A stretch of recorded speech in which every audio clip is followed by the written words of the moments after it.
All right, we are live tonight for Financial Friday. I am Minister Sharon Brumfield standing in for the doctor, Dr. Anthony D. Burns, and we also have James Jones with us, our financial guru that's going to be helping us work through those financial challenges that we're having in our lives. And so, James, you go ahead and get started as I go ahead and get some things going on the other end here.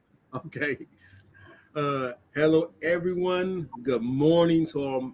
Good afternoon. Nope. Good evening. Evening. Good evening to You all had my a busy day. grinders. We know you had a busy day. You don't know what time of day it is. My days are like my afternoons. My afternoons are like my evenings.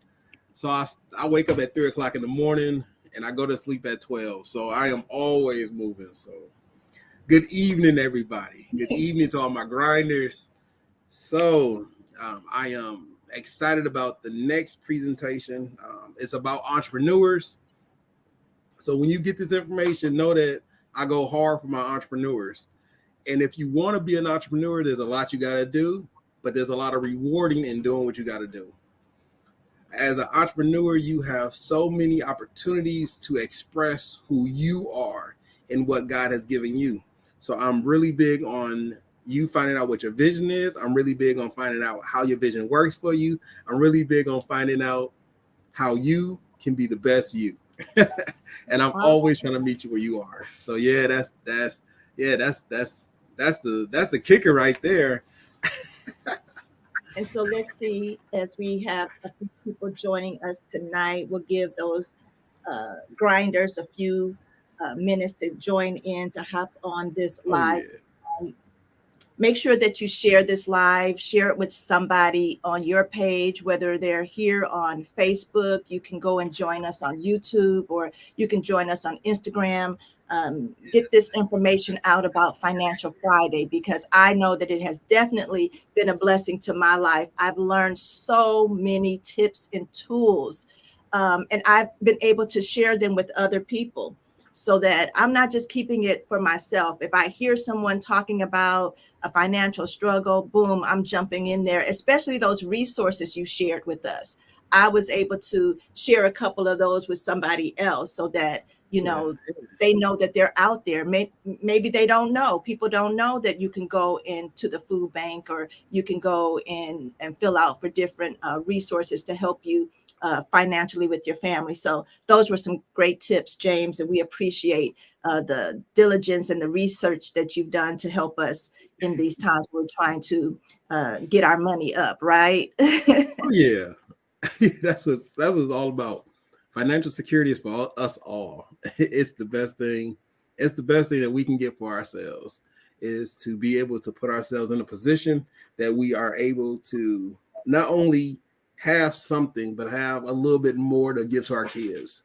Because it's Right, not about everybody being these billionaires. It's about everybody being able to deposit information inside the kids so the kids can do better than the parents.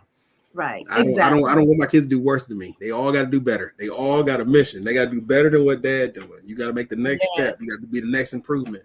So that's what I'm here to do, just to help get the kids, the generations, the olders over that financial hump, and let them know that no, somebody did it already, and I know you Mhm. can't.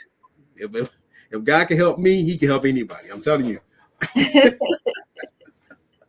So why do you say it like that? If he could help you, he could help anybody. Because I knew where I was, and I think of myself as having one really good talent, and I see a lot of many multifaceted, multi-talented people out there, and Mhm. I'm like, I got one good talent. I should have buried it in a bunch of dirt and then let God come and be like, "This is what you gave me, Lord." Mhm. But God didn't do that to me. I just took my one little talent and I just worked the one talent that I had, and it allowed me to amass a lot of stuff. And I've seen a Mhm. lot of multi-talented people out there. I can tell you there's some people out there that can sing, that can dance, that can move, and they just not pursuing it. I know some people who can sew and cook. They just not pursuing it, or they don't know that they can take the risk, and the risk is worth the reward. I know one person in particular. She's a she's like a fashion guru, but she don't have a company. and she's working for somebody, but she has all the aspirations. She's not taking that one step, like that one step. And once you take that step, who knows how far she can go. Right. And me, I'm just over here like, I don't know. I just did what God told me to do. So so I'm always big on telling people, hey, I got one talent, but that one talent in the right focus could do a whole lot more than the multi talents I done seen people have that are just sitting around or wasting it. Right. So I always want, I always, when I say always, I do mean I always have seen people that have many more talents. They have a lot of abilities. And my thing is, if you have all of this going for you, let's put a little bit of fire in the right direction. And let's shoot you off so you can be the best that you can be. Yes. So yeah. I think the thing that you said that makes the difference is you say you have one talent, one good talent. Well, you took it and you did what God told you to do with it. So I think that's the difference with people who have many talents and they're still not fulfilling purpose, is because you took what God gave you and you listened to his direction, and you were able to multiply it. Yeah. And that's why I think sometimes I have no sympathy. Until when I was younger, I didn't have sympathy because I'm like, well, God didn't give me a good set of eyes. He didn't make me a 6'6" basketball player. He didn't make me big enough to outrun everybody on the football team. So what did he give me? Well, he gave me a mind to think, and he gave me a whole lot of determination to just go in one direction. Like I don't do a lot of multi directions. There's only one thing I'm good at, and that one thing I'm good at, I've only been good at that one thing. So I don't try to dance. You ain't gonna see me doing no backflips. Right. Yeah, I'm not doing no cartwheels. But you put me inside a bunch of numbers. There you go. Yeah. Live out purpose. God knows what he created each of us to do. And when we're able to tap into that thing, whether it's one thing or multiple things, it doesn't really matter as long as we go in the direction that God designed for us to go. And then we can't fail. We can't go wrong with that. Yeah. That was something. You ain't gonna find me doing a whole lot of stuff. If you see me dancing, just know I'm dancing for fun. I'm not dancing. I'm not making no money out of this deal I'm gonna do. But I have seen brothers that can dance. I've seen people who can elevate the whole situation by their musical instruments. God didn't give me that ability. But if I can see it in somebody else, I'm very open to say, hey man, do you know that you're really good at singing? You know that you're really good at playing an instrument. Do you know, is this a talent and a God-given ability? Because if it is, let's line you up and do what you want to do. Let's put you in your right path. Yeah, and I agree. We have some of the grinders that are joining us this evening. Good evening, everybody. As you can see, Dr. Burns is not with us tonight. I'm standing in for him, but we know and we're excited that Financial Friday continues on, and we're all joining in tonight so that we can get more tips and more tools in order to build up our financial futures. So good evening, Lemar. Good evening, Elder Perry. Good evening, Latrita. Good evening, Minister Efren Burns. Good evening to you all. Let's see a few of these comments before we jump into the lesson. Lemar says, teach me how to make 100 bands in 15 minutes. He got his eyes and ears open. Okay, James? He got those eyes and ears open. Let's see. Elder Perry says, great minds think alike. I like that, James. You stayed focused.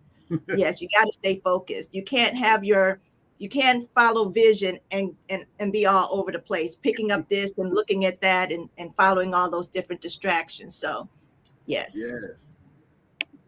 All right. Well, go ahead, Brother James. You get us started in our lesson for tonight. Okay. But I don't know if I can tell you how to do it in 15 minutes, but if you give me 30 minutes, we'll hit it for you. Okay. We'll hit it. All right. You. Okay. You hear that? 30 minutes. There we go. Okay. So this is presented by Rise and Thrive. Let me click this off. There you go. Okay. Obviously, Pastor Anthony D. Burns is not here, but we do have Minister Sharon Brunsfield and myself, James Jones. Oh, yeah. There we go. Oh, there you go. There you go. Now, we do want to put out a couple of books that we do want to talk about. Everyone either need to have or at least give strong consideration. One is The Pathway to Possibilities. If you do not know, it costs $10 now, and it's $20. It costs $20 now. Yeah. You missed it for $1. Now it's up to $20, but it's a wealth of information in there, and it covers all the way from day 1 up to day 90. And I can personally tell you that everything that's in there goes after your vision and goes after the way in which your vision applies to everyday life. So I am backing it 100% and telling you these are the things that you need to do. The next one is Pathway to Financial Freedom. Obviously, that's why we're here. So if you read this, it can give you a good launch pad for what you want to do when it comes to financial freedom. And lastly is the Financial Planner. So in 2024, we have a financial planner I put together. I did get with a nonprofit, and we have posted the financial planner out there. The last one, which I forgot the name, is the financial budget, the financial budget friendly planner. So you can input all the information, and then you can go from there on inputting it. Okay. Whew, that was enough. That was a lot. I'm putting a couple of the links in the comments. So the website, dradburns.com, that's dradburns.com. You can get the Pathway to Possibilities there. And then I'll put the link for the Pathway to Financial Freedom in the chat as well. Thank you. Now this one we're talking about entrepreneurs. So when we talk about entrepreneurs, we are talking about the actual people who are the financial inventors. So when you look at the overall scope of entrepreneurs, you need to know that they are the ones who are doing the main job of producing all the financial inventions that we handle today.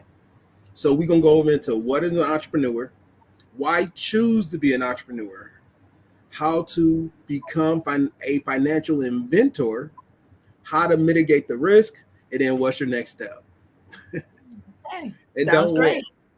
Don't worry. Once we choose how to be a financial entrepreneur, how to become a financial inventor, don't worry. In 15 minutes, you will know exactly how to make 100 bands. I guarantee. Okay, let's do it. So first, let's talk with the outstanding 4. So whenever you talk about entrepreneur, remember, it is one of the cash flow quadrants. One is an employee. That's the person who works. That's the guy at 63% of all jobs is the employee. The entrepreneur is what we're going to talk about now. So if you deal with all your contracts, all your contractors, most of your higher echelon leadership is typically entrepreneurs, and high echelon government. They're also all considered entrepreneurs. Next, you have your business owners, which are different from your entrepreneurs, and we'll talk about that next week. And lastly, your investors. Okay. So for straight clarity's sake, I am in every single cash flow quadrant. And I do that because it's fun and I like what I'm doing. Okay. I guess I never realized there was a difference between entrepreneur and business owner. Oh yeah. Okay, yeah, I didn't know that. Yeah, they have some similarities. It's like an employee and an entrepreneur have some similarities, but there's clearly a difference between an entrepreneur and an employee. Okay. Entrepreneurs, they are really good at some things. They may not be really good at others. Mm-hmm. And I'll talk more about business owners next week, but I'll focus on entrepreneurs now. Yeah. Oh no, don't worry.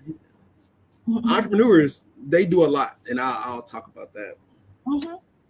Next, what is an entrepreneur? And So an entrepreneur, under every circumstance, an entrepreneur is one who take a lot of risk. So when you're an entrepreneur, you are involved in a degree of risk. You invest your time, your money, your efforts into a bunch of ventures in which may or may not be successful. Mhm. Also, you are innovative. So when I say entrepreneurs are financial inventors, they are the ones who are literally pushing the marketplace.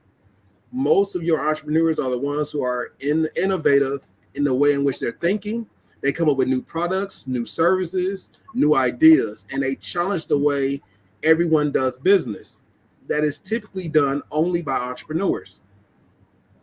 Entrepreneurs are the ones who are vision makers, and they are successful entrepreneurs. They have the ability to make their vision your vision and to speak clearly of their vision.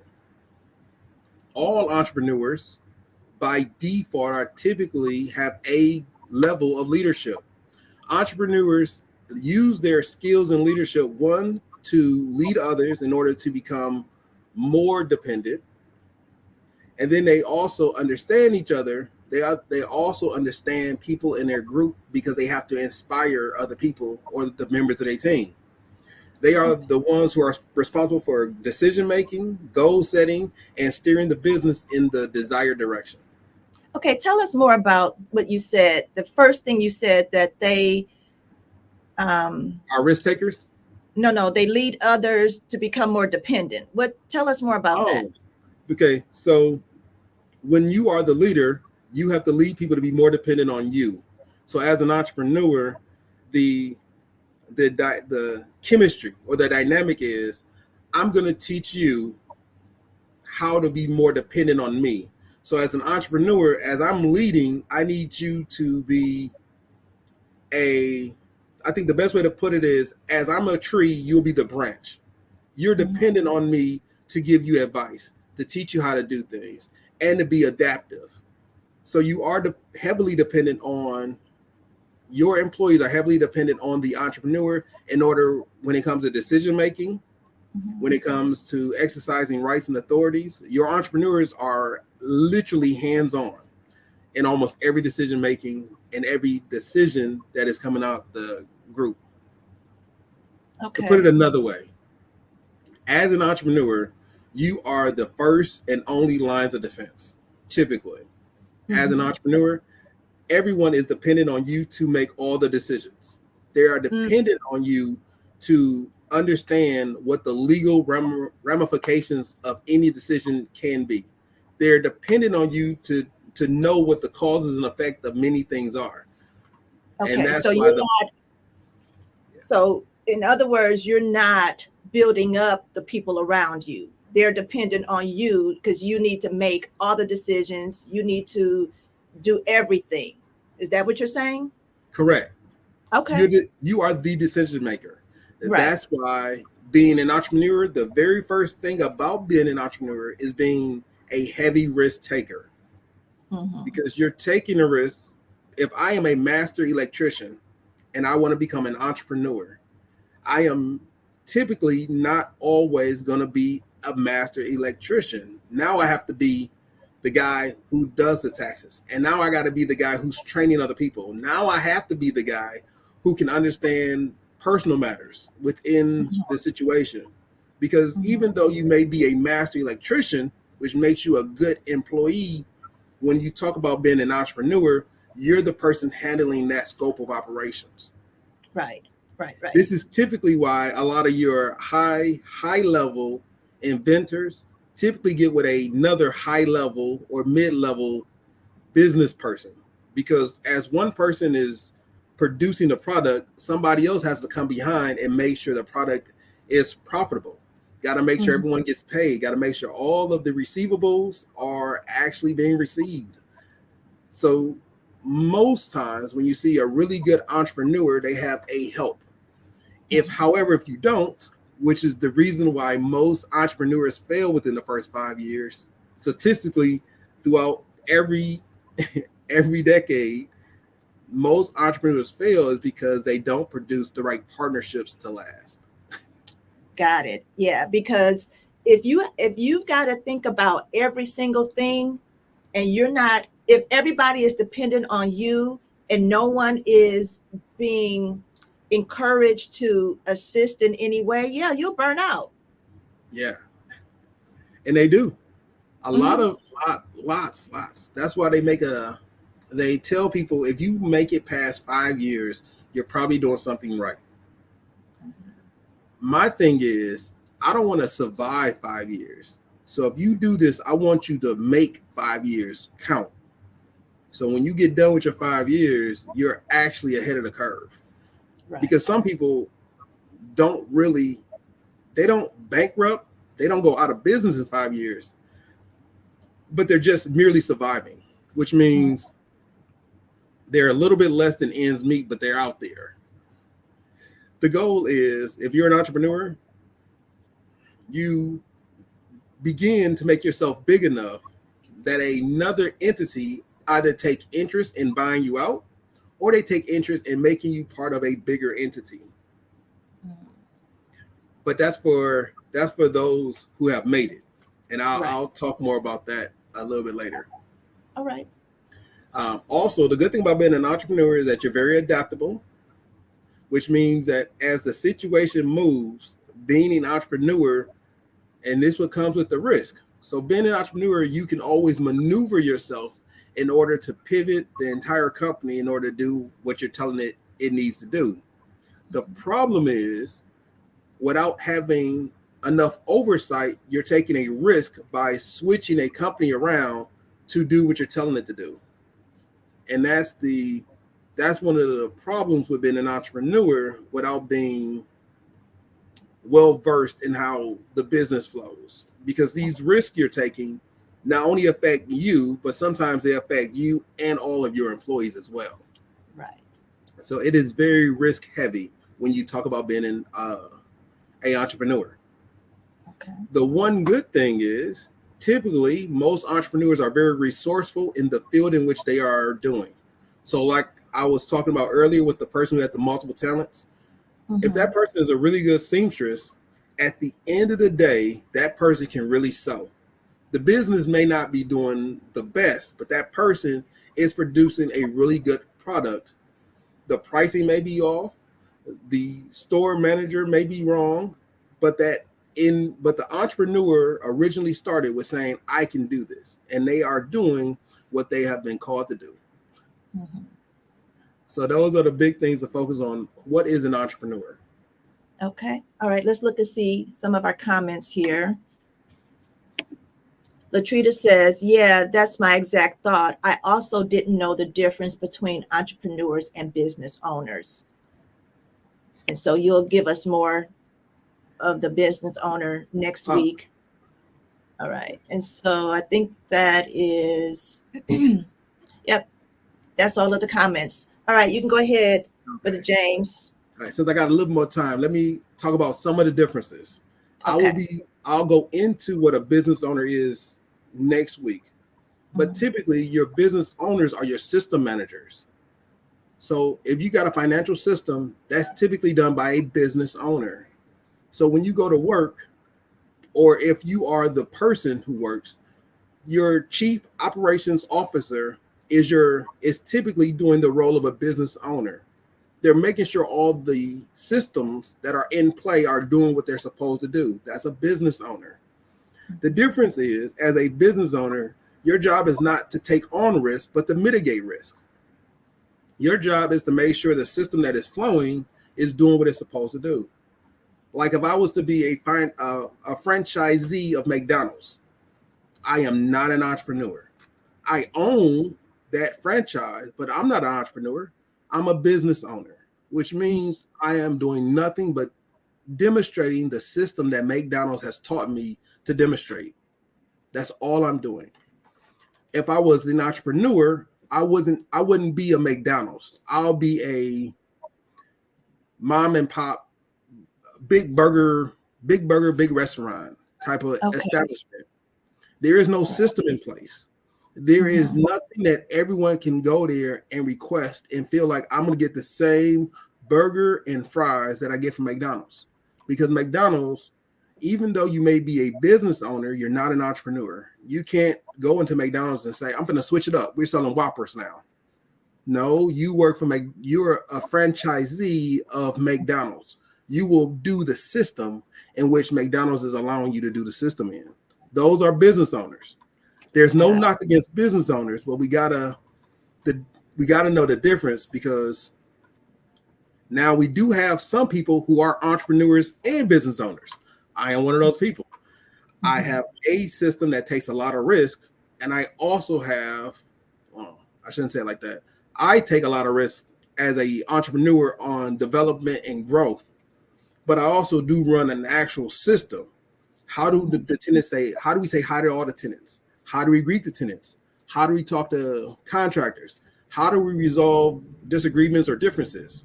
How do we resolve conflicts? And that's the biggest portion of property management, is dealing with tenants, dealing with contractors, and dealing with owners. And that's an actual system. I'm not entrepreneurial in that sense, is because I don't treat everyone differently. I have a system that is in place. So when one of my children, or I get too old and there'd be another person come in, they're not doing their own thing. They're operating off of a system. And that person will be a business owner, not an entrepreneur. Got it. But we want to give shots out to entrepreneurs, because they are literally financial inventors, and they are the ones who are taking all the risk. A lot of them are falling off, but we want to make sure we show them some love and say, you can do it, and we're proud of you. Got it. That's a good explanation. So businesses have a system. Entrepreneurs are visionaries that take risk. Yes. Okay. They take a lot of risk. When you're a business owner, you don't take as much risk because of the fact that you just have a lot of stuff happening. So I can tell you, as a business owner, there's a part of my company that only does a system. There's no new system. When we meet a tenant, there's a process to say, hi, you're welcome, right? There's a whole process. When the tenant lives there, there's a process about the tenant living there. If a work order comes in, there's no new work order system. There's a standardized work order system. That is a business owner. Whoever comes into my organization, they will run that system. They're not going to do their own thing. They're going to run the system. However, if they was to not come into my organization, but start another organization, they can make all the changes to every tenant whenever they feel like it. It may be chaotic, but it's their operation to run. Right. And trust me, the reason why entrepreneurs take on so much risk is because they are the ones adopting a new system. They may adopt a new system that doesn't work. So now they're going to take heavy losses by that risk. Versus a business owner is not normally taking a lot of heavy losses because they're running a system that's already proven to run correctly. Got it. Okay. I can see that. Yeah. Thank you. Oh, you. And plus, most business owners have other people to rely on, versus entrepreneurs typically got themselves. Right. And when you're the smartest person in the room talking to yourself, who is the other smartest person in the room, you often don't see all the stuff that you don't know. Business owners typically talk with other business owners, and we often talk like, did you do this? No, I did this. Okay, cool. I don't think that works. And then it's a conversation, because as a business owner, we don't really want people to fail. We kind of want everyone to succeed, because as a business owner, if you succeed, I can also succeed in the same business. That's why they say marketing for Coke still helps out Pepsi. Marketing for Pepsi still helps out Dr. Pepper. Even though you're marketing for a soda, it helps out the whole system, because now everyone gets thirsty. It's a trick in your mind. So no matter, even if your competitor is still marketing, you still get the benefit of that marketing.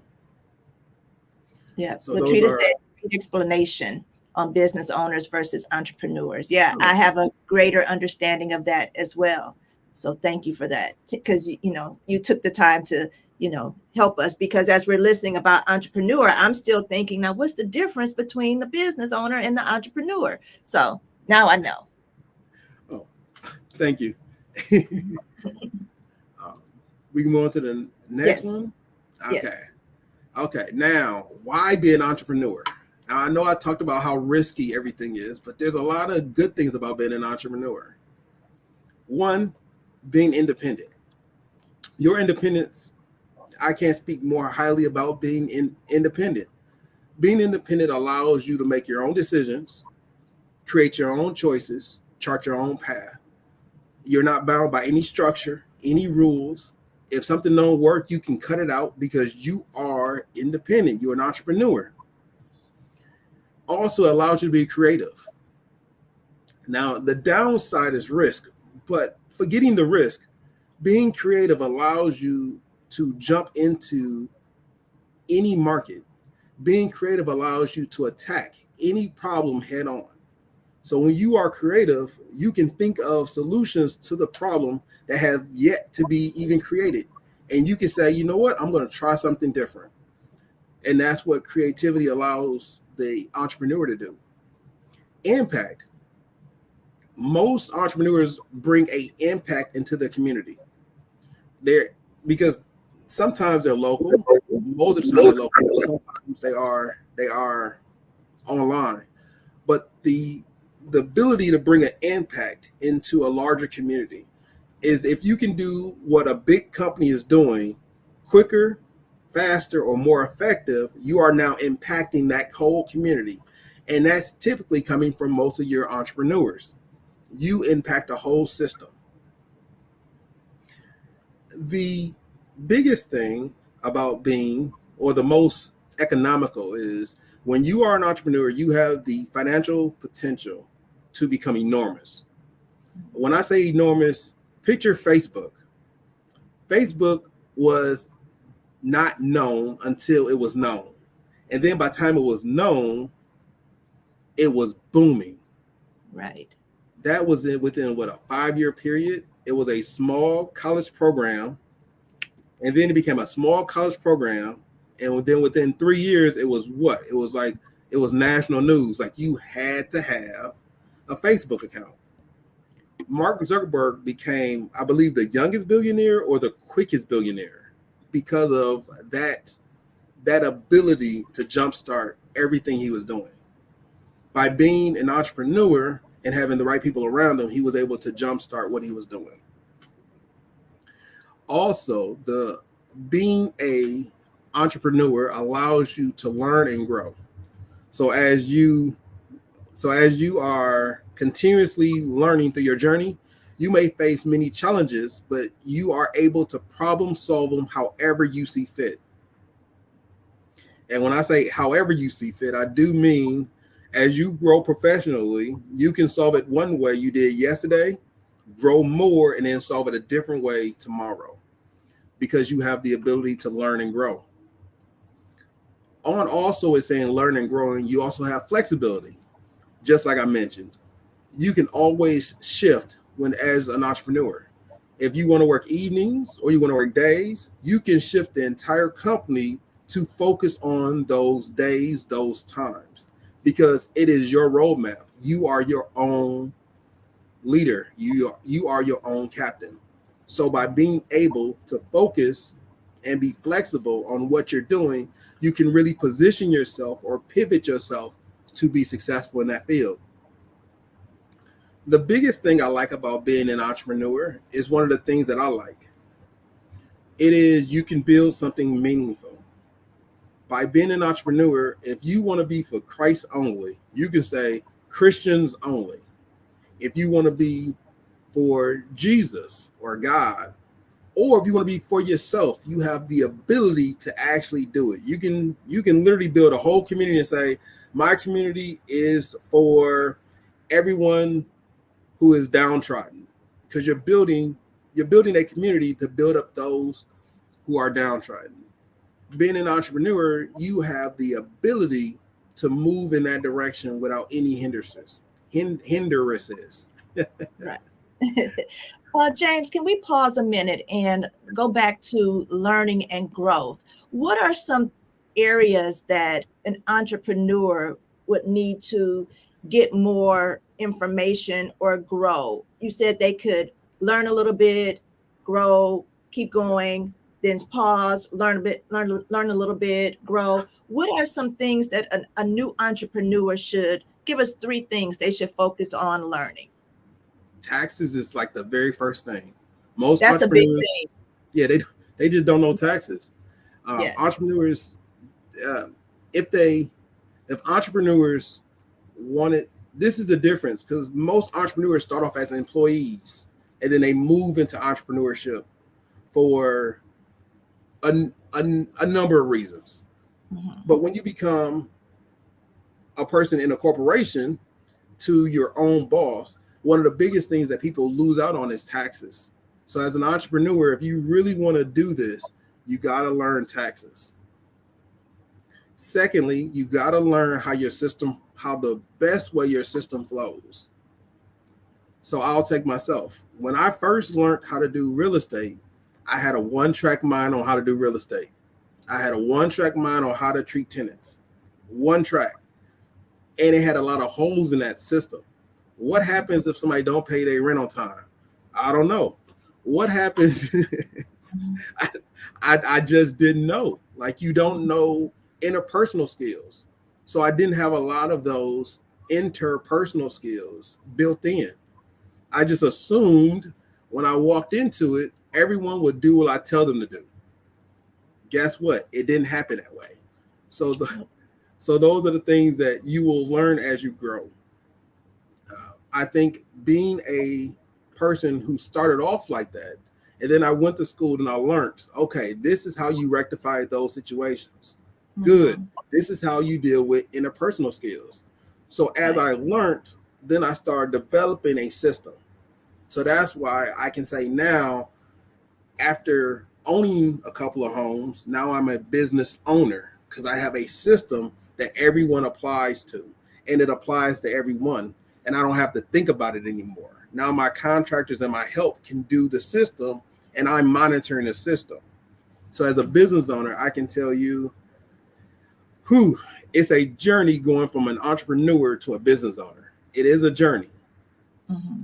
But if you can endure the journey, there's so much more reward out of finding a process and being diligent about the process and telling everybody, this is my process. And then you're more apt to bring people along while you're going through the process. So that's where learning and growth is. Yeah, the learning part the learning part is about all the information you get. The growth is how you apply it to your situation. Mm-hmm.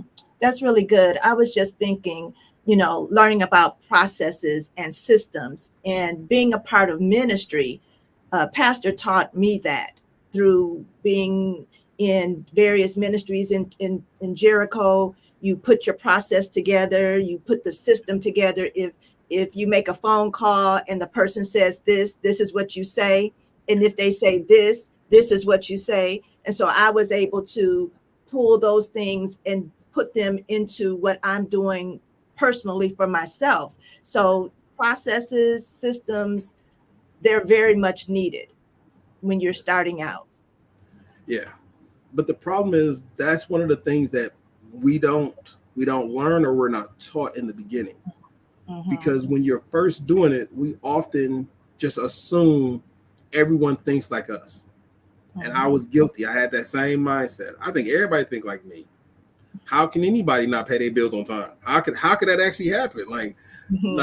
See, we all laugh because if everybody pays their bills on time, then it's easy, especially where you live. Like, this is where you sleep.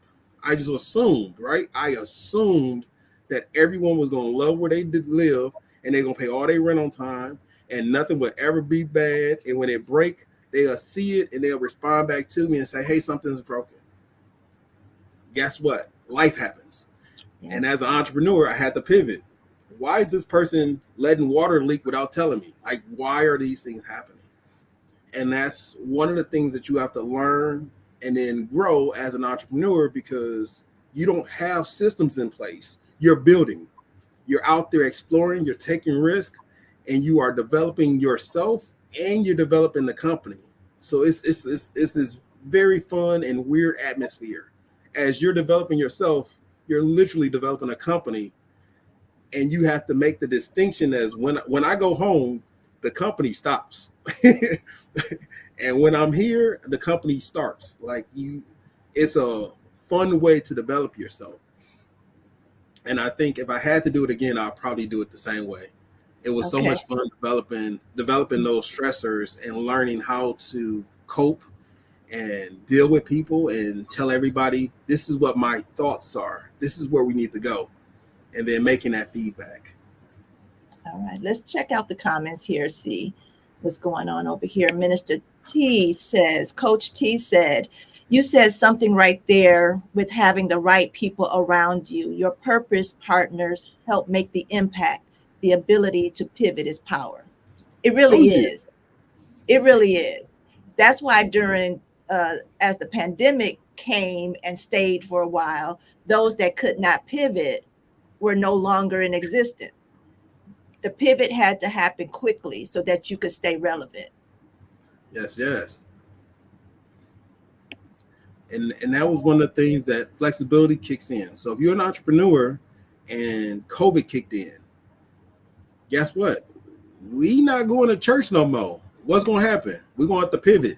All right, I need cameras. I need a sound system. I need to make sure the internet is on. No, get the internet on. Get the music, get the soundboard, right? You have to be able to make that one move pivot. And the best thing about it is when you make a one move pivot and you're the head guy, you're taking all the risk. But if you got enough people around you, you may be the head guy taking all the risk, but you got that support blanket. Like, all right, I don't know if this is gonna work, Pastor, but where do you want me to be? And just being in the right place at the right time and being able to help the whole structure happen. That's the best thing about being an entrepreneur. And in a way, most churches are entrepreneurship. The pastor takes on an enormous amount of risk because we don't know what tomorrow may bring, but the pastor still got to get up there and say, hey, God told me to go that direction. And he is hoping that everyone he talks to understands his vision, understand his path, and they are able to flow with where he's flowing to. So if you think about it in that regards, a pastor is very close, if not to an entrepreneur. Even though they are doing so much, they are still the figurehead. They're the people that everybody's looking to make all the decisions. Because every argument ends with the pastor. Hey, pastor, what do you think? Where are you going? Where are we going? And then people base their situation off of what the pastor has said. The pastor is a prime example of an entrepreneur. Mm-hmm. All right, let's keep rolling. Oh, the last one about being an entrepreneur, why you want to be an entrepreneur, is that you have control over the direction of the organization. So that's the last one. I know I talked about it as being a pastor, but I see the last one and I don't want to skip over it. So I want people to know that the pastor does have control over most of the direction of the church. Okay, now this is for everybody in the comments. What is your vision and what is your talent? And I'm gonna be first. My vision is to help another generation understand financial literacy. That's my vision. What's my talent? I am very easy with numbers. Numbers can easily entertain me. I can be in a closet with a bunch of numbers and I can run all those suckers according to the system that you want me to run them in. So with that being said, numbers is my talent. Being able to look at numbers, be able to see numbers, be able to do all the math with the numbers. A lot of times in my head, if you give me a sheet of paper, I don't even need a calculator for most assignments. I can do all of this with a sheet of paper and a pen. So what is my vision? My vision literally lines up with my talent. If it is to teach another generation financial literacy, how does that work? Well, I'm going to use my talent, which I have one really good talent, numbers. Okay, cool. How does that work? Well, my talent is good with numbers, and my vision is to teach financial literacy. So besides my speaking and how I feel and how I think somebody may interpret it, what I'm saying, I can learn all of that along the way. The biggest goal right now is to teach financial literacy. Is to say, hey guys, this is what you do in order to become stable. So when Brother Lamar was like, how can I do it in 15 minutes? I was like, hey, let me get halfway through this. And this is it. This is what's your vision and what's your talent. If somebody want to comment those, and we'll discuss it a little bit to get everybody just on the same page. It's not going to be in depth because right now we are just trying to get all on the same page. All right. So my vision is to help people transform their belief, behaviors, and the way they see barriers. And one of my talents is to I listen well, and I ask very good questions. So in a conversation, I'm going to listen and I'm going to ask some questions, and I'm going to know exactly where you are. See, that's great. You're utilizing your ability to hear, because that's talent. I can hear really good. No, you can listen a lot better than I can hear.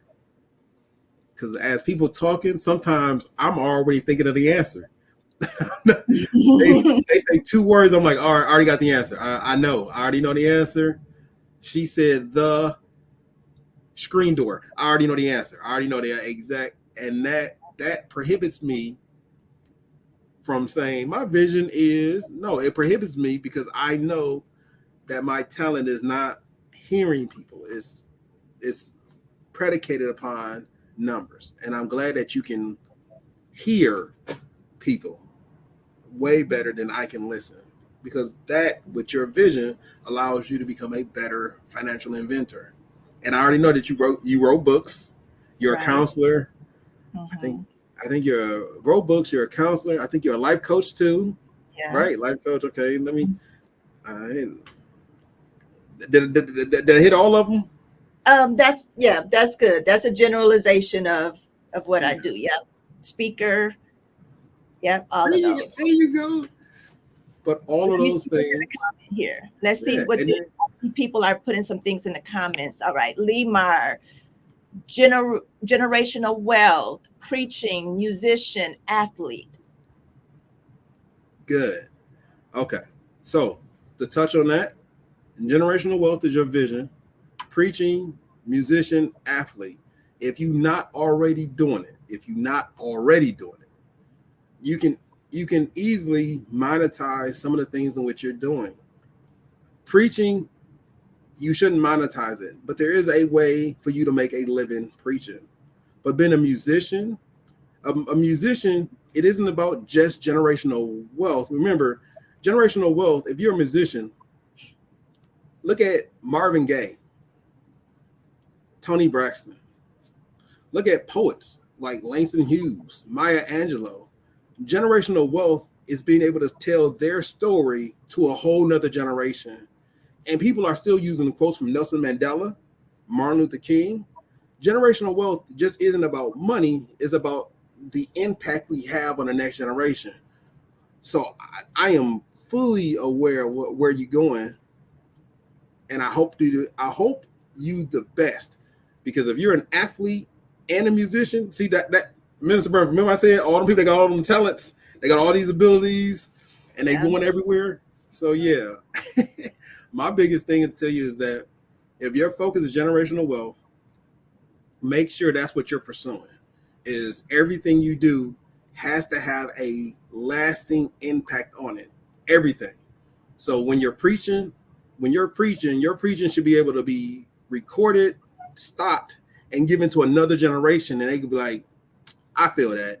When you're doing music, your music should be you should be listening for a sound that somebody can listen to, stop, put it 15 years ahead of time, and somebody else can hear it and be like, that's some good music. I understand exactly what he's doing, right? Your athletic abilities and whatever sport you in, you should be able to stop that and say, you know what? That guy changed the way we do things.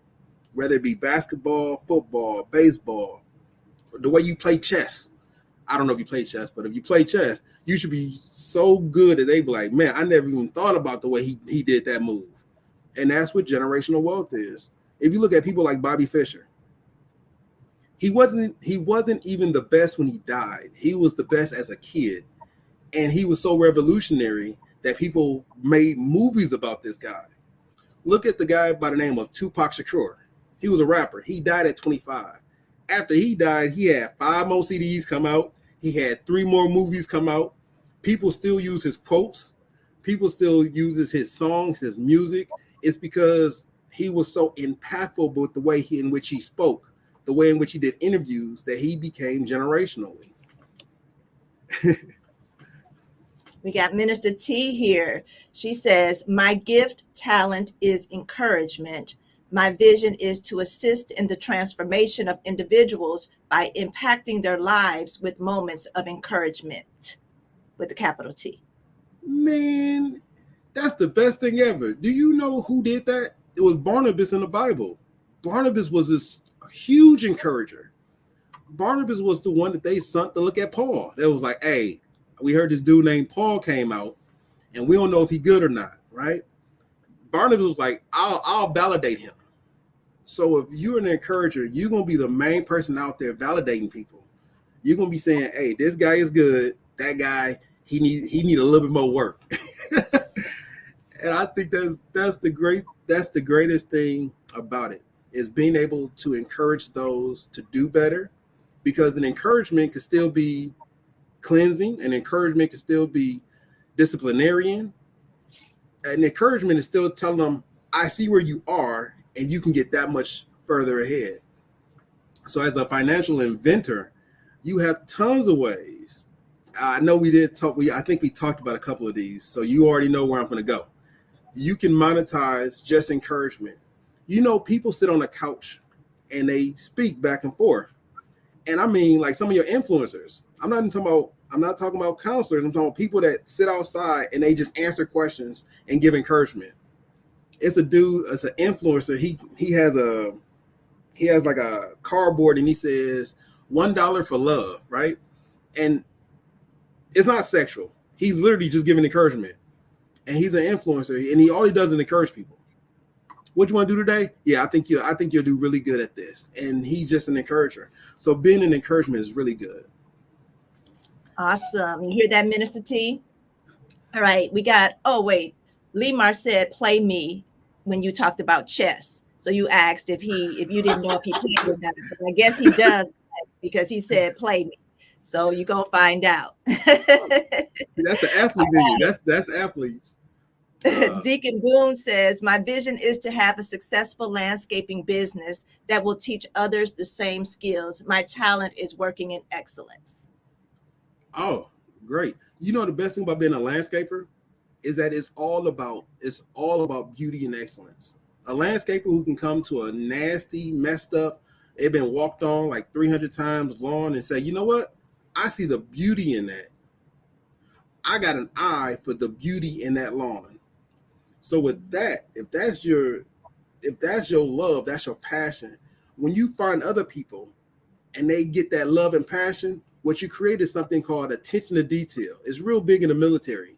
So some of your best, your smartest, your brightest people are attentive to the details of things. So you can easily pivot that and say, I'm going to teach you how to be the best landscaper, the actual best. You can teach classes on how to be the best landscaper.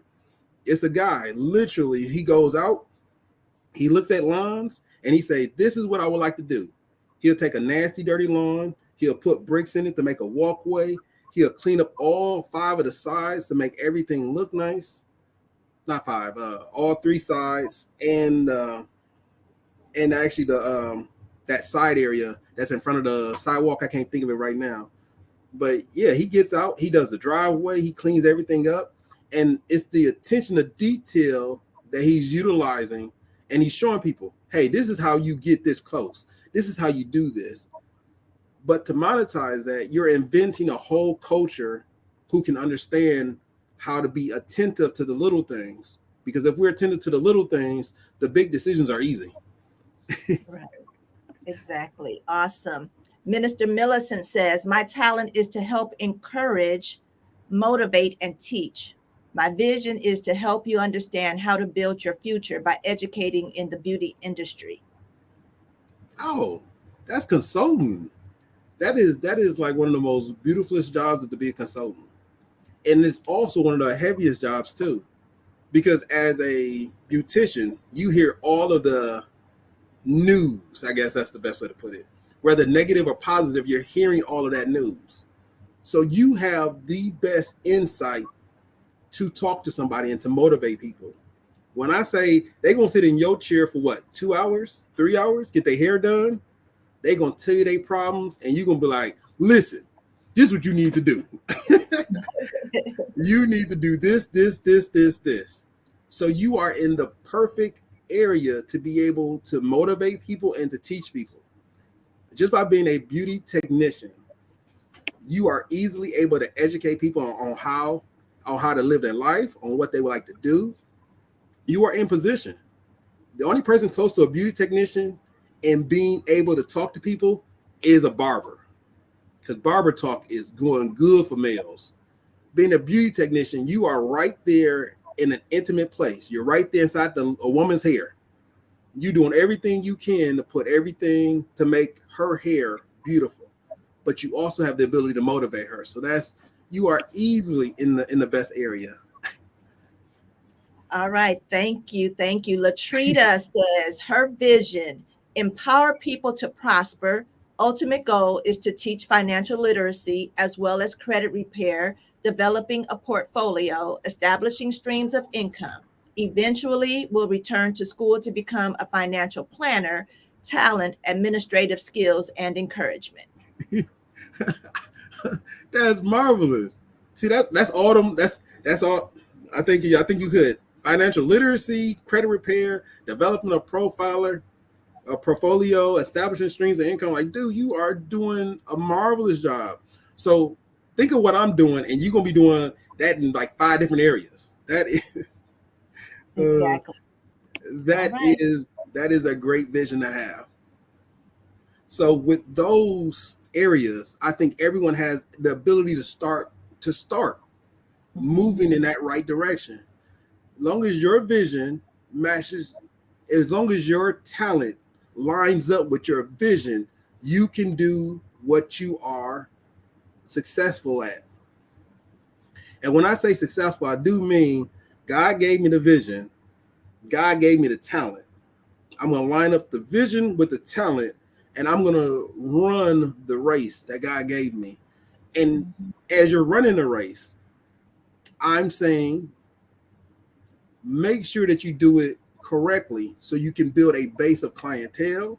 Make sure you do it correctly so you can have the right monetary value associated with what you're doing. Make sure you're doing it correctly. So as you are out there proving that God is good, you are also saving up treasures in heaven and on earth. Yeah. All right. What else you got, James? Is that anybody? Okay. Moving on. Yep, that's it. Yep. We're moving on. Now, when it comes to entrepreneurship, our biggest thing is about failures and to increase. So this is how we mitigate risk. So when you're an entrepreneur, your biggest thing about what you're doing is your chance of failure. When I said that the chance of failure is 95% of small businesses fail, and the reason why they fail is for many reasons, but the 2 main reasons is 1 is education and 2, flexibility. You fail if you don't know and you don't want to know. You will fail because if you don't know how to properly run your business, you will fail at your business.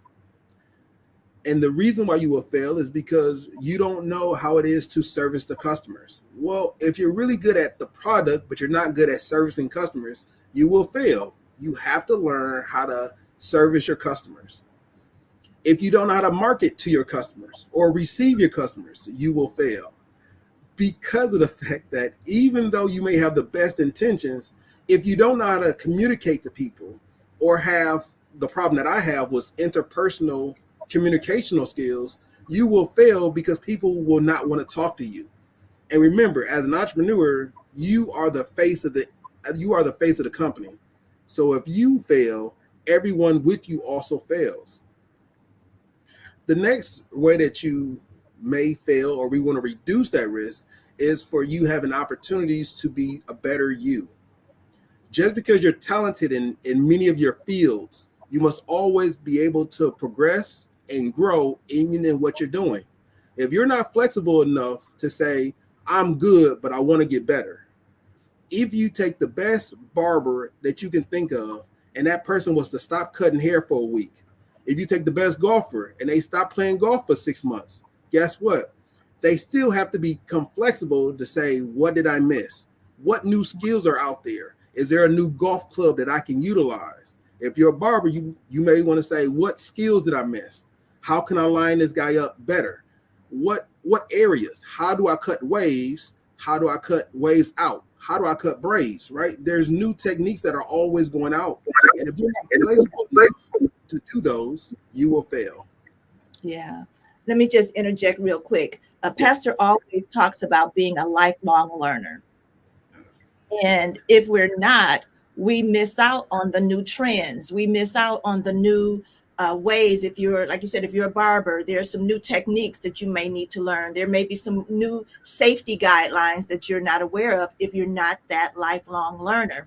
You know, as a counselor, I need to go and get different certifications. I'm always looking for new certifications, something new that I can learn, a new strategy, a new technique, something so that I can stay relevant in what I'm trying to do. So that's very important. Minister T said, having continuous development, always learning, always developing, always growing in your field so that you can be that expert in what you're trying to do. Even as myself, I took a landlord training course, and I've been a landlord for going on almost 2 decades now. I took a landlord training course just last year. Why did I take one? Because it's beneficial to know the newest stuff. It benefits me to make sure I'm ahead of the game. Why? Because now I'm doing better on my taxes. I'm aligning my company to the newest set of rules for the organization that I'm a part of. If I didn't do that, and now we're out of sync. If I didn't do that, now we're a step behind the competition. Right. And I want everyone to be on par with the things that you can be on par with, and excel at all of your talents and abilities. If you excel at your talent and abilities, and you're on par with your customer service, you're on par with your taxes, you're on par with how you demonstrate effective leadership inside of your organization, you will excel at what you're doing. Marketing is really big. Mm-hmm. The next one that everyone has to be understanding is how you mitigate risk is increasing your projected outcome.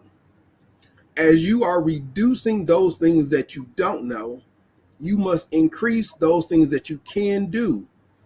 Like, if you're really good at marketing, get better at marketing. If you're really good at pushing product, you need to know how to push the right product to the right segment in the right time. I know that may sound like a lot, but you always want to be shooting for more than what you currently can handle. And the reason for that is that if you have the volume to do it, you can always back up and push in the right amount of product. If you are a barber or a hairstylist or a soccer player, you only have enough hours in the day. But if you can push those clientels in, or those clients, if you can push all that time in, now you have booked appointments and times that can last you 2 to 3 to 4 weeks. The same thing happens in the rental area. If I am looking at property continuously and I'm sending out letters to buy more property continuously, by the time I start buying property, I already got agreements to look at other property. And my timeline is always stacked with either looking at property or making offers to look at property. And by doing that, I'm always at the edge of success. Mm-hmm. Do I buy all properties I look at? No. Do I buy all properties that I put offers in on? No, because there's factors that happen. But I can tell you by doing that continuously, I buy and I don't buy. But I'm always in the position to buy a property. And that is where you always want to be. By increasing your output of how many things that you can do, you actually mitigate the risk of failure because you always have something. You always have something to do. It's like a saying, "I always have one iron in the fire," and that's how you increase your projected outcome. So if you ever hear me on Instagram or Facebook and I say, "I hope your day is just as filled as mine is," it's because when I wake up, I'm making sure my hours are filled with things that will benefit me, and a day is filled with things that will improve my current situation. And that is how you reduce risk. All right. Any questions about that?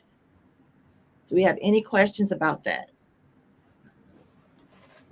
It was something you said while I'm waiting to see if we have any questions or comments about what Brother James just said.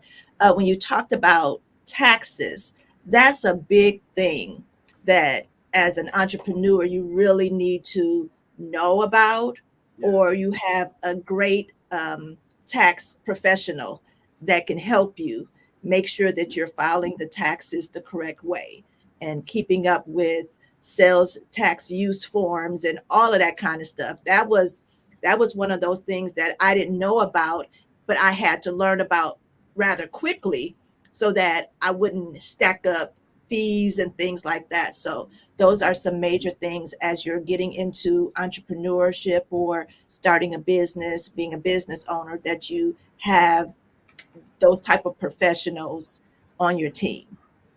Yeah. I mean, like one of the other things that can reduce your chance of failure is that how do you handle insurance? Because as an entrepreneur, you got to cover your own insurance. And that's one of the things that hinder many entrepreneurs when they're starting to make that break. My biggest thing that I tell most entrepreneurs, if you want to actually make that break, you want to work a job and then get it started. As you work a job, you want to get started your LLC. You want to get started on meeting certain clientels, because if you're doing it correctly, and I'm prefacing that as doing it correctly. If I'm already doing my vision, if I'm already outside looking and I'm doing what I'm called to do, when I become an entrepreneur, I'm already and have been doing what I'm called to do. So I'm at the right job doing what I already have a talent for. So when I become an entrepreneur, I'm still doing what I called to do. It's just now I have the ability or the time.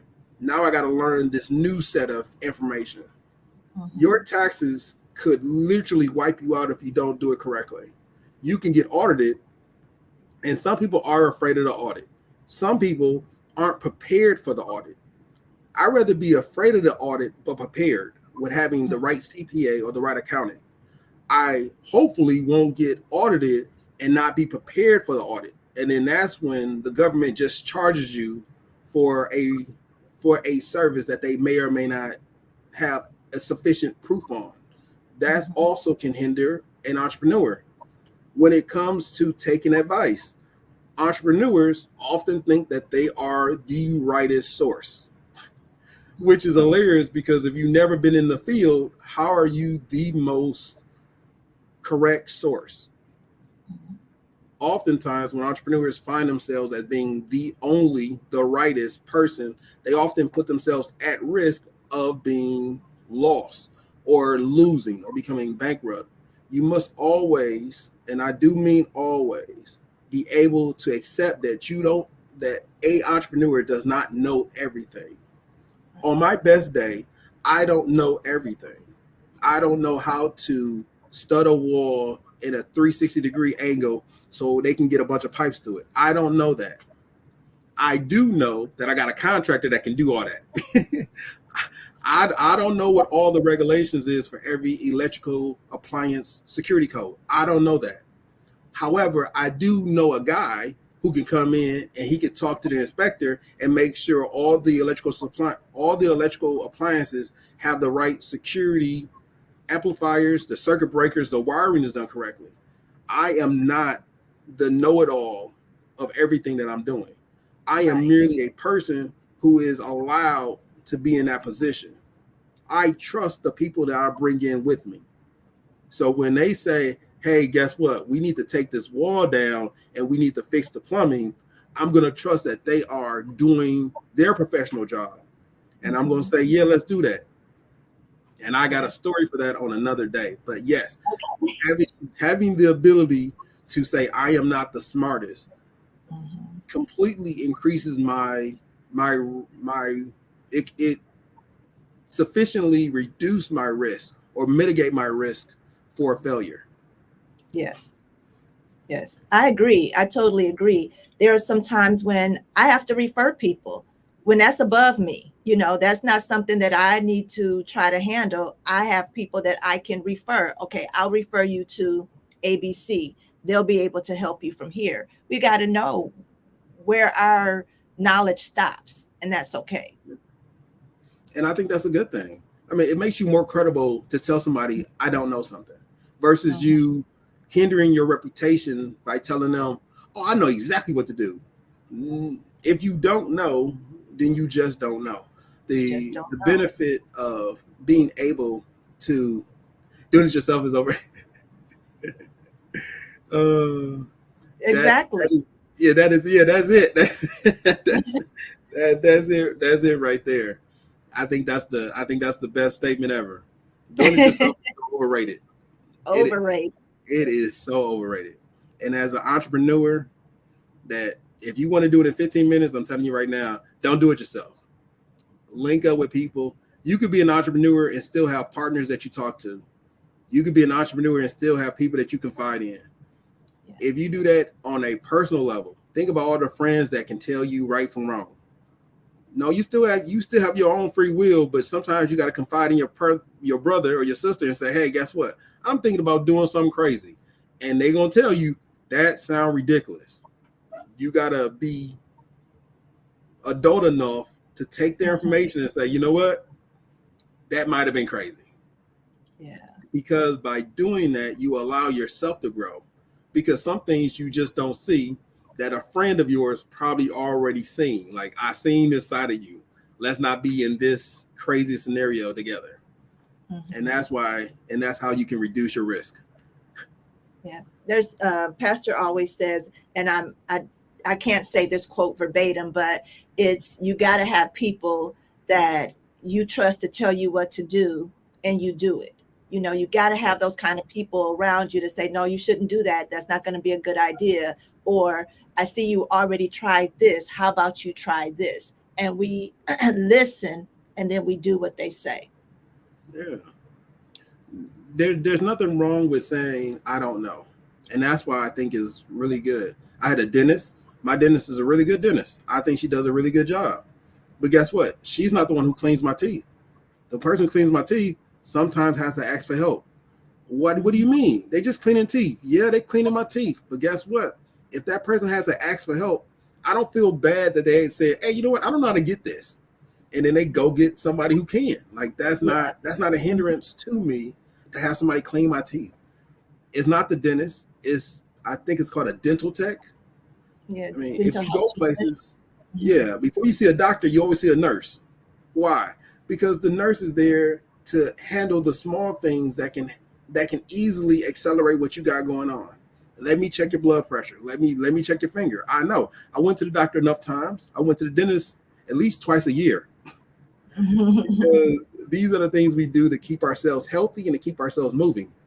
Right. And I really can't stick this landing enough to tell you, I want you to mitigate your risk. If that means you have to stay at your job longer so you can get some more professional development for free, stay at your job longer to get more professional development for free. If that means you have to take a tax management course, take a tax management course.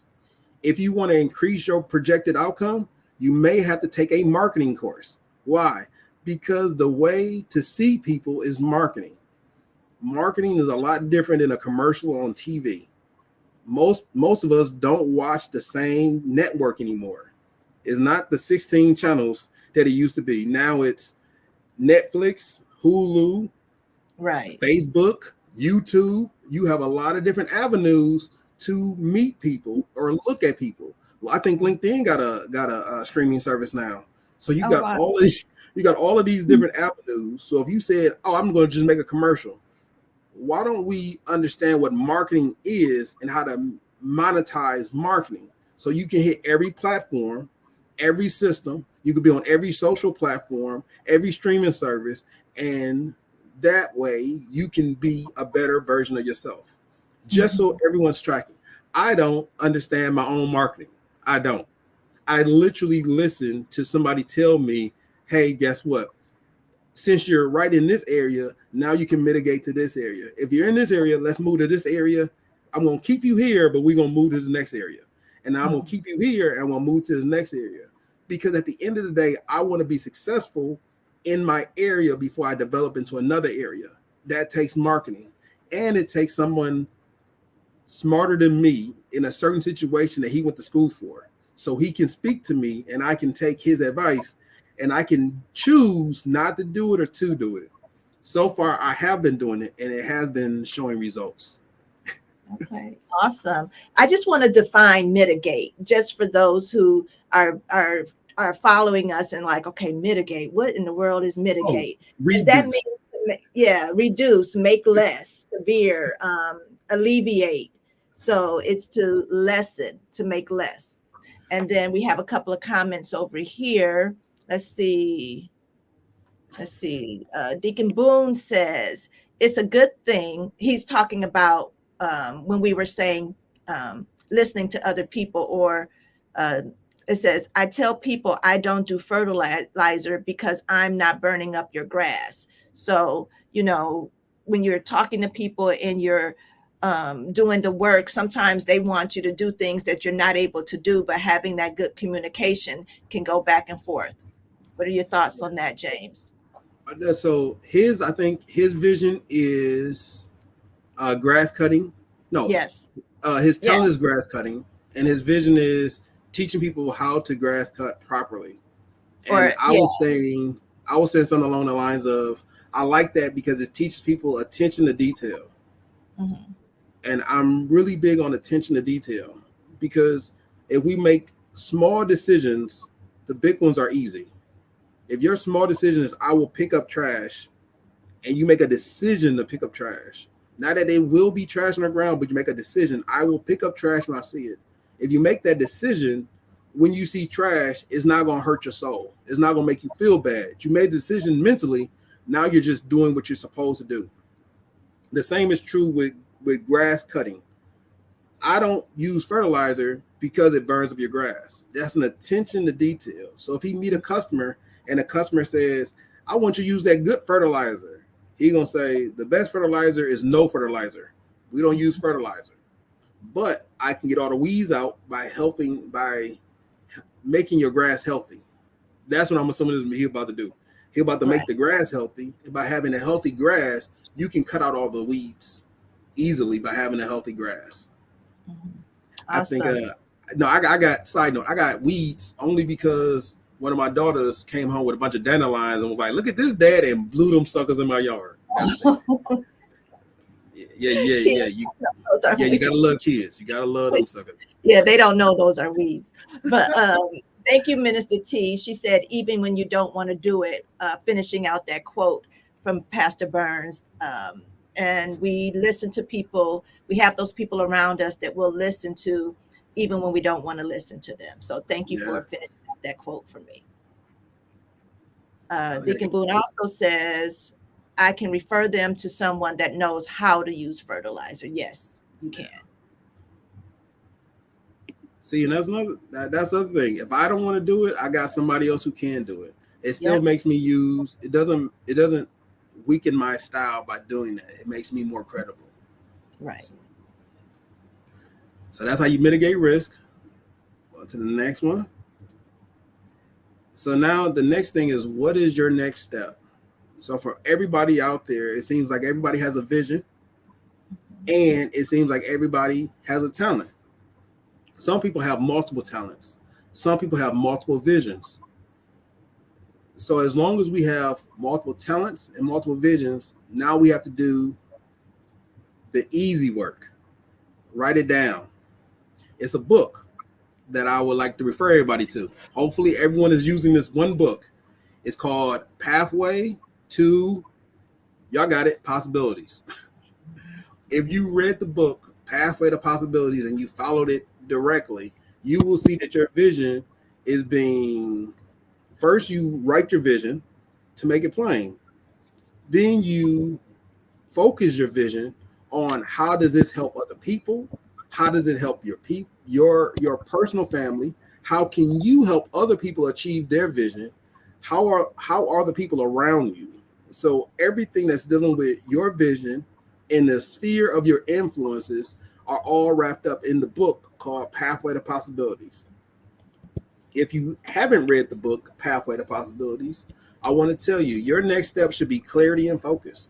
That means writing your vision down, and then you make goals to go behind your vision, because you don't just hit your vision and magically get there. There are steps to take. When God told Abraham to go, he told him where to go. I want you to go to that direction, to that mountain. I'll tell you when to stop. And those things all happen. We don't randomly go places. We go places in steps. So clarify what you're going to do, focus on your goals, and start hitting your vision one day at a time. Also, your next step is to write down your motivation.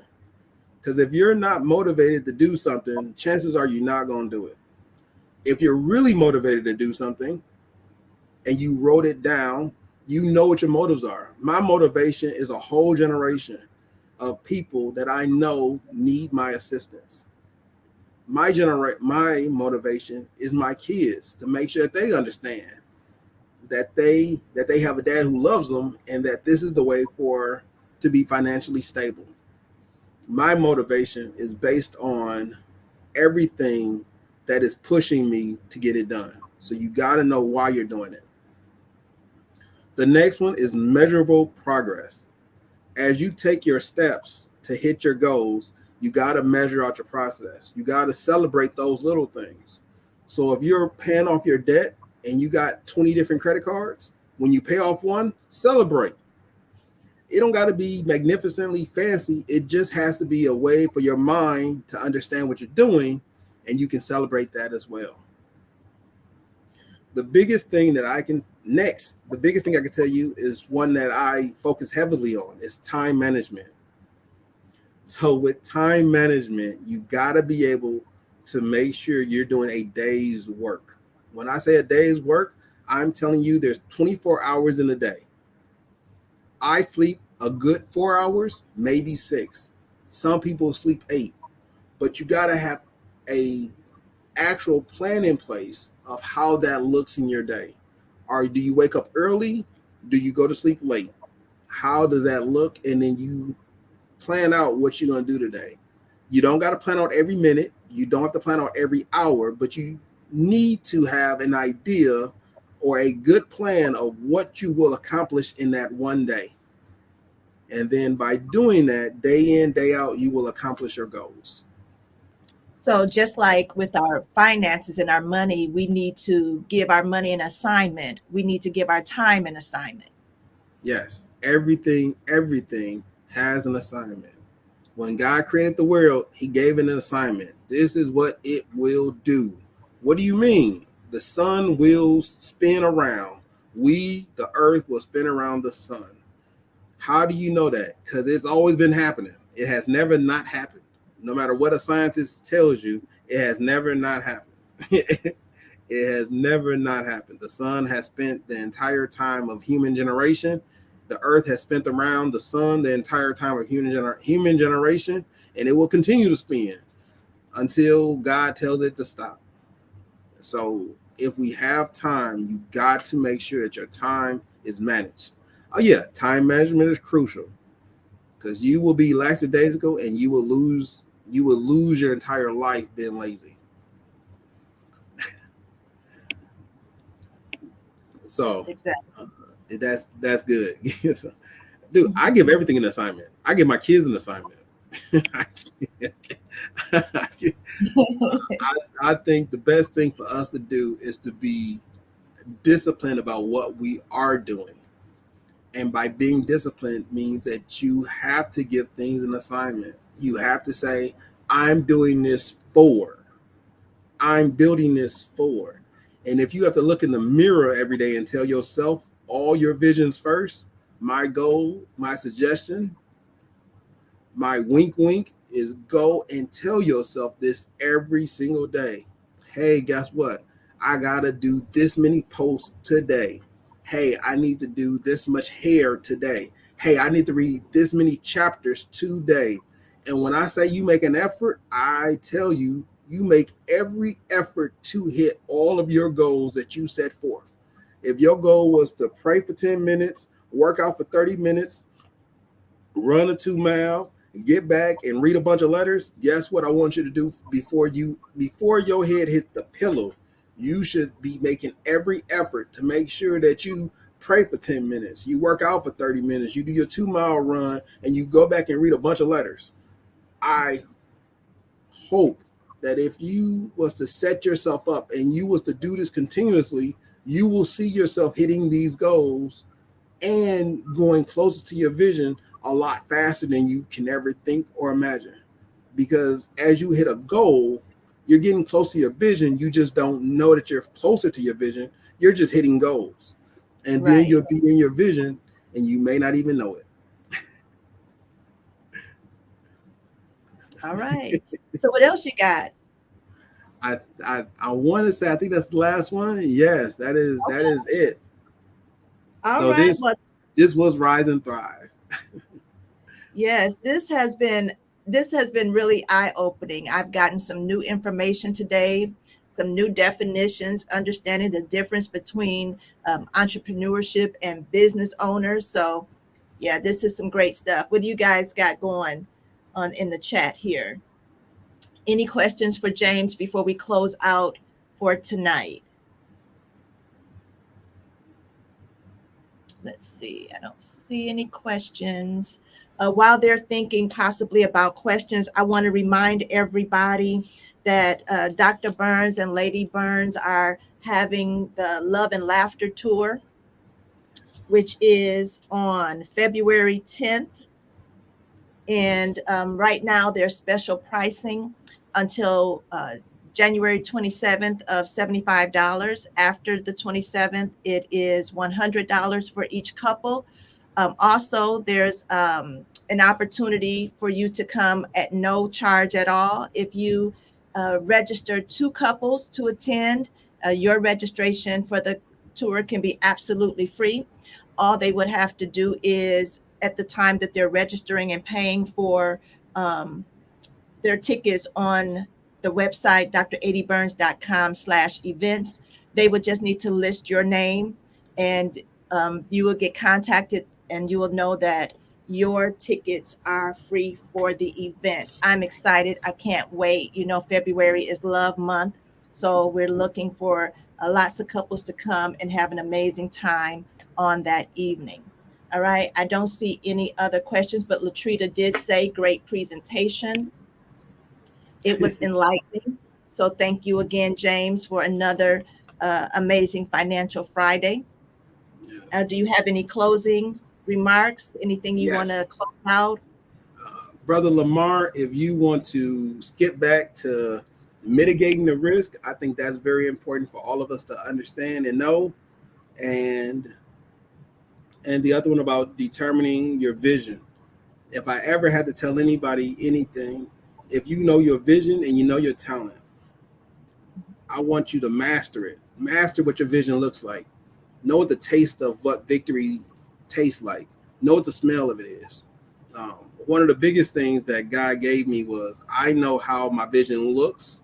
I know how the presence feel when I'm there. I can't tell you all the things that's happening. I can just tell you when I'm there, I know the emotional state I'm in.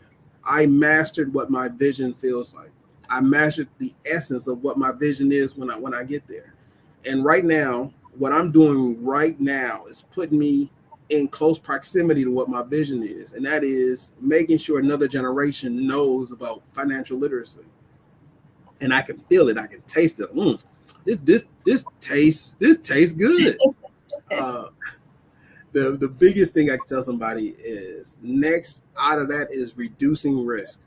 I can't tell you, I can't expound so highly on knowing what it is to be a business.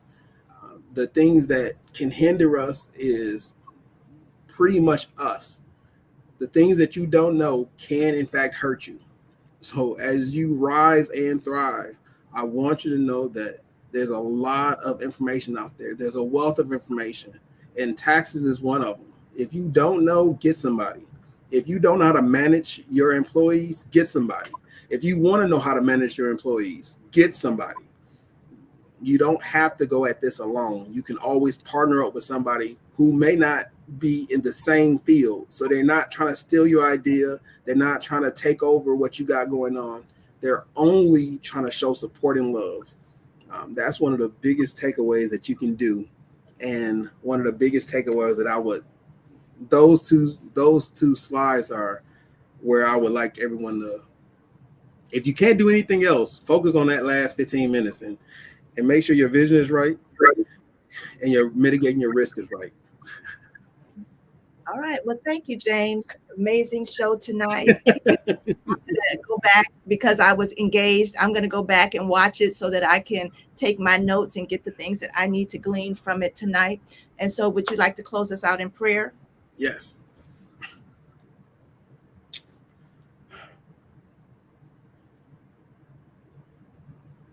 God, we thank you for being here. We thank you that you gave everyone words to talk, and you gave us a platform that we can still convey and we can push for understanding. Father, I thank you that everyone learned tonight. I thank you that everyone was able to contribute and have fun and converse. We thank you, Father, that as we are leaving this platform, but never your presence. So we pray for all the instruments and tools that we can utilize to become better at being financially secured. We thank you, Father, for Pastor Anthony D. Burns, who's not on the platform, but he's with us in spirit. We thank you for all that you do and all the places in which you have taken us. In Jesus' name, amen, amen, and amen. Amen. Amen. Well, thank you all for joining us tonight. Make sure that you like this broadcast. If you have not, if you're watching us on the Jericho page, go ahead and like Rise and Thrive. Check out all of the videos and posts that Pastor has on there. Check him out on Instagram, Rise_Thrive TV, YouTube, Rise_Thrive TV as well. And so let's just push the Rise and Thrive, get it out there, post it, share it, get the link, put it in people's inboxes. This is some great information, and we just don't want to keep it to ourselves. All right. You guys have an amazing night, and we'll talk to you all soon. Be blessed.